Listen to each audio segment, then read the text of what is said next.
Operation सिंदूर को लगभग 1 साल पूरे हो गए हैं और हमारा ऑपरेशन सिंदूर भी इसी न्यू वर्ल्ड ऑर्डर का एक सिंबल है। और वह एक ऐसा मोड़ था जिसने पूरी दुनिया को यह संदेश दे दिया कि भारत अब उस पुरानी सोच के साथ चलने वाला भारत नहीं रहा,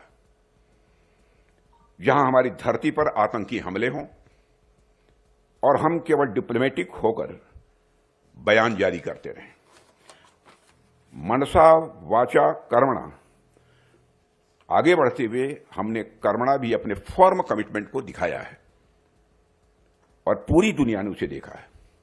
और प्रधानमंत्री मोदी के नेतृत्व में हमारी सरकार का यह स्टैंड रहा है कि किसी भी आतंकी गतिविधि को किसी भी सूरत में बर्दाश्त नहीं किया जाएगा। यह ऑपरेशन सिंदूर हमारी सेनाओं के बीच ज्वाइंटनेस की भी एक मिसाल थी। आर्मी, नेवी, एयरफोर्स सबने एक साथ और एक योजना के तहत यह दिखा दिया कि भारत की सैन्य शक्ति अब साइलोस में काम नहीं करती है, बल्कि यह एक ज्वाइंट, इंटीग्रेटेड और ग्लोबल पावर के रूप में उभर चुकी है। यही कारण था कि हमने अपनी शर्तों पर, अपने समय पर उस ऑपरेशन को अंजाम दिया और अपनी शर्तों पर ही उसे हमने समाप्त भी किया। ऑपरेशन के दौरान भी हमने प्रिसाइजली उन्हीं को टारगेट किया जिन्होंने हमारे ऊपर हमला किया था। और मैं यहां फिर से स्पष्ट कर देना चाहता हूं कि हमने यह ऑपरेशन इसलिए नहीं बंद किया कि हमारी क्षमता कम हो गई थी। हमने उसे अपनी मर्जी से, अपनी शर्तों पर रोका और अगर जरूरत पड़ती तो हम लंबी लड़ाई के लिए भी पूरी तरह से तैयार थे।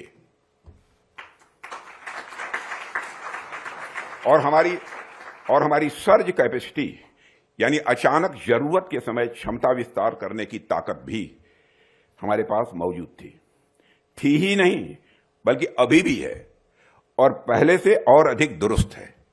इसलिए मैं समझता हूं कि इससे ज्यादा कुछ कहने की कोई आवश्यकता नहीं है। ...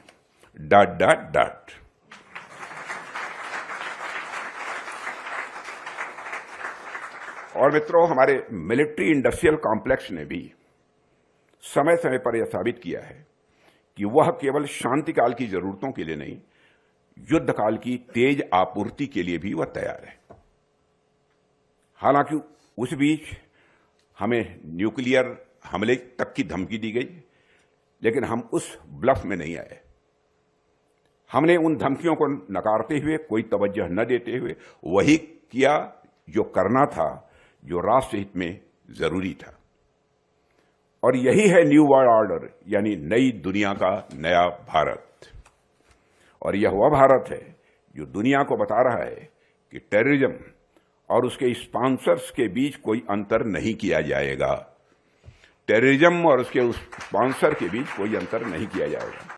हमने हमेशा देखा है कि पाकिस्तान जैसे देश लगातार आतंकवाद को समर्थन देते आए हैं और यही कारण है कि भारत और पाकिस्तान दोनों एक ही समय आजाद हुए, लेकिन आज भारत को पूरी दुनिया में जहां इंफॉर्मेशन टेक्नोलॉजी के लिए जाना जाता है, वहीं पाकिस्तान दूसरे आईटी यानी इंटरनेशनल टेररिज्म का मरकज माना जाता है। साथियों, आतंकवाद एक विकृत मानसिकता है और यह पूरी मानवता पर कलंक है।